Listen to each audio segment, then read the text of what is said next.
Hello, everybody. This is Evangelist Michael Sansom from Michael Sansom Ministries, and this is a prophecy segment on the destruction of the temple.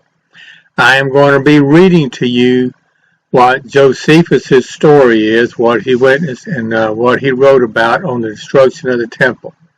It's going to be from Book 6, chapters 4 and 5. I'll be reading those straight from his book, as you see here. This is the complete works of Josephus, and this has all of his books, the War of the Jews, and also the Antiquities, and all his other writings. So this is from the War of the Jews. Like I said, it's Book 6, chapters 4 and 5. So I will begin reading this. I'm going to read it because I'm not going to interpret it. It doesn't need to be interpreted. But this is what I stated in my Chapter 3 prophecy series, talking about it's heartbreaking, but it'll be good for those to know who are interested in Bible history and also what actually happened. So here we go. I'm starting with chapter 4. And now 2 of the legions had completed their banks on the 8th day of the month Lus Ab, whereupon Titus gave orders that the battering rams should be brought and set over the western edifice of the inner temple. But for before these were brought, the firmest of all the other engines had battered the wall for 6 days together without ceasing, without making any impression upon it. But the vast largeness and strong connection of the stones was superior to that engine and to the other battering rams also. Other Romans did indeed undermine the foundations of the northern gate, and after a world of pains removed the outermost stones, yet was the gate still upheld by the inner stones, and stood still unhurt, till the workmen, despairing of all such attempts by engines and crows, brought their ladders to the cloisters. Now the Jews did not interrupt them in so doing, but when they were gotten up, they fell upon them and fought with them. Some of them they thrust down and threw them backwards headlong. Others of them they met and slew. They also beat any of those that went down the ladder again, and slew them with their swords before they could bring their shields to protect them. Nay, some of the ladders they threw down from above when they fell full of armed men. A great slaughter was made of the Jews also at the same time, where those that bear the ensigns fought hard for them, us deeming it a terrible thing, and that would tend to their great shame if they permitted them to be stolen away. Yet did the Jews at length get possession of these engines and destroy those that had gone up the ladders, while the rest were so intimidated by what they suffered who were slain that they retired, and although none of the Romans died without having done good service before his death. Of the seditious, those that had fought bravely in the former battle did the like now, as besides them did Eleazar, the brother son of Simon the tyrant. But when Titus perceived that his endeavors to spare a foreign temple turned to the damage of his soldiers and made them be killed, he gave orders to set the gates on fire. But then on the next day Titus commanded part of his army to quench the fire and to make a road for the more easy marching up of the legions, while he himself gathered the commanders together. Titus proposed to these that they should give him their advice what should be done about the holy house. Now some of these thought it would be the best way to act according to the rules of war and demolish it. But Titus said that we ought not to revenge ourselves on things that are inanimate instead of the men themselves, and that he was not in any case for burning down so vast a work as that was, because this would be a mischief to the Romans themselves, as it would be an ornament to their government while it continued. So he commanded that the chosen men that were taken out of the cohorts should make their way through the ruins and quench the fire. So Titus resolved to storm the temple the next day, early in the morning, with his whole army, and to encamp round about the holy house. But as for that house, God had for certain long ago doomed it to be to the fire. And now that fatal day had come, according to the revolution of ages. It was the 10th day of the month of Lous AB, upon which it was formerly burnt by the king of Babylon. Although these flames took their rise, the Jews themselves, and were occasioned by them, for the seditious, had, after having laid still for a little while, attacked the Romans again. When those that guarded the holy house fought with those that quenched the fire that was burning the inner court of the temple. But these Romans put the Jews to flight and proceeded as far as the holy house itself.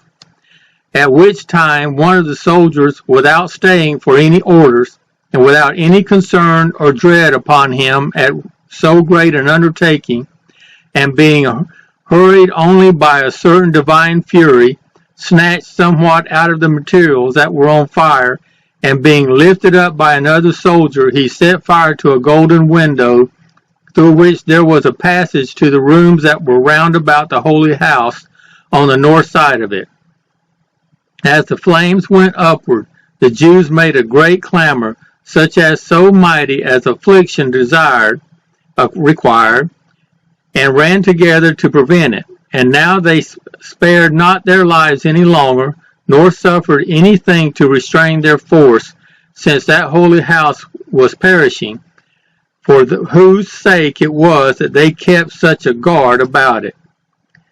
But as for the legions that came running thither, neither any persuasions nor any threatenings could restrain their violence, but each one's own passion was his commander at this time.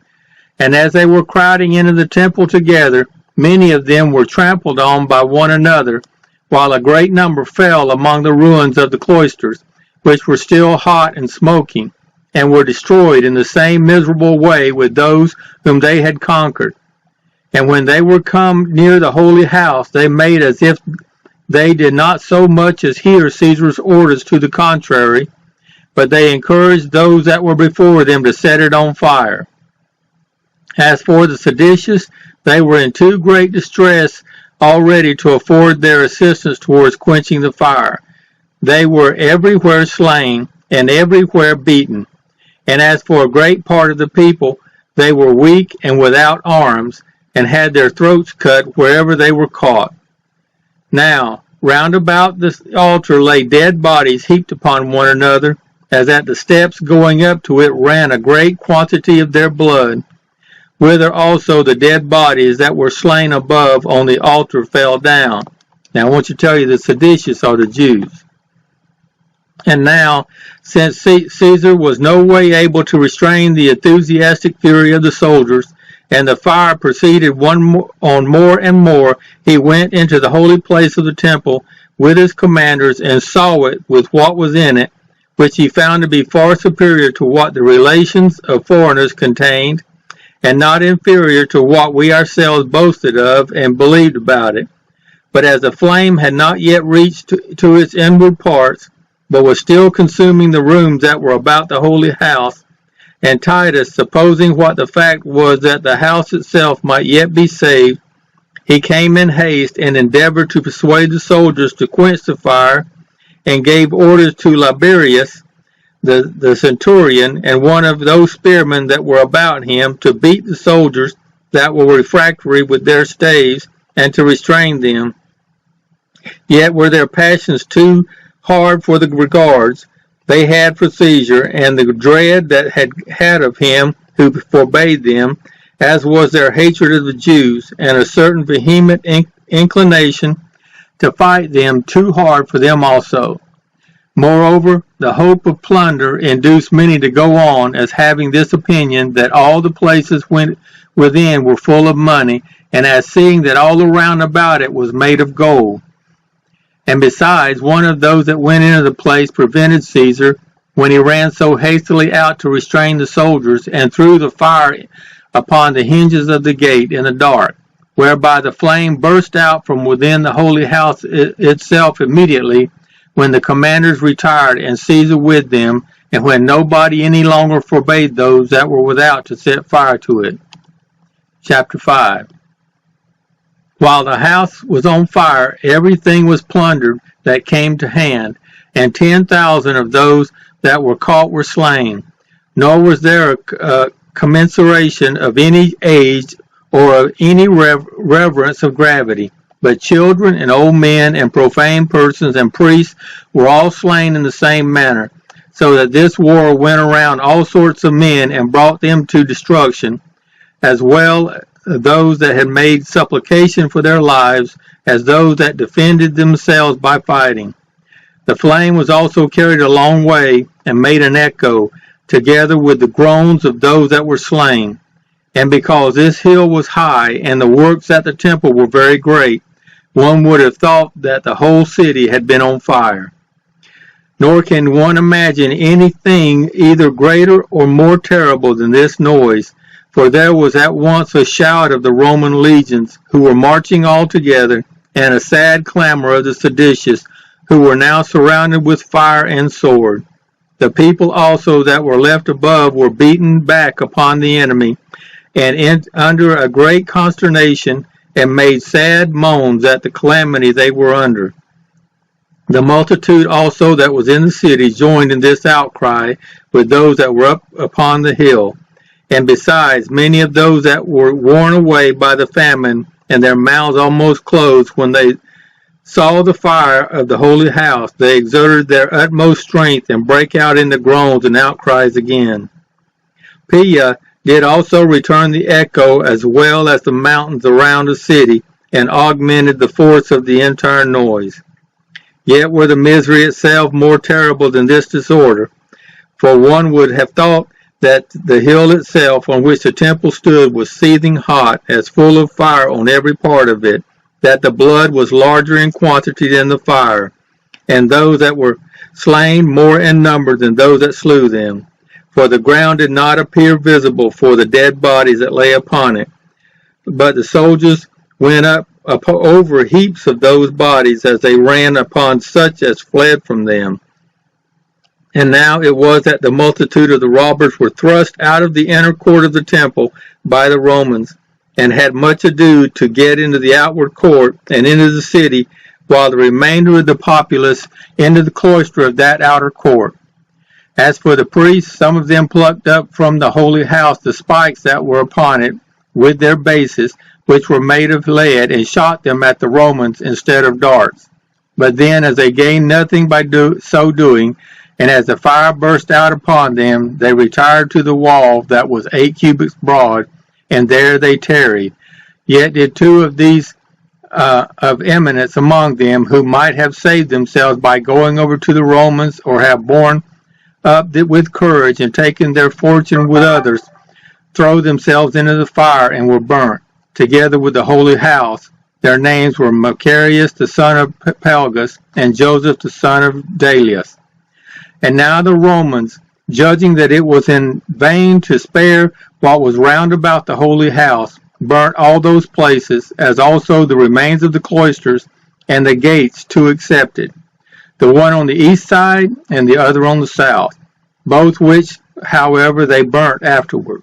They also burnt down the treasury chambers, in which was an immense quantity of money, and an immense number of garments, and other precious goods that reposited. And to speak all in a few words, there it was that the entire riches of the Jews was heaped up together, while the rich people had there built themselves chambers to contain such furniture. The soldiers also came to the rest of the cloisters that were in the outer court of the temple, whither the women and children and a great mixed multitude of the people fled, in number about 6,000. But before Caesar had determined anything about these people, or given the commanders any orders relating to them, the soldiers were in such rage that they set the cloister on fire, by which means it came to pass that some of these were destroyed by throwing themselves down headlong, and some were burnt in the cloisters themselves. nor did any one of them escape with his life. This is just 2 chapters of this story, and these 2 chapters govern the destruction of the temple itself and what happened to the people around it, and is heartbreaking.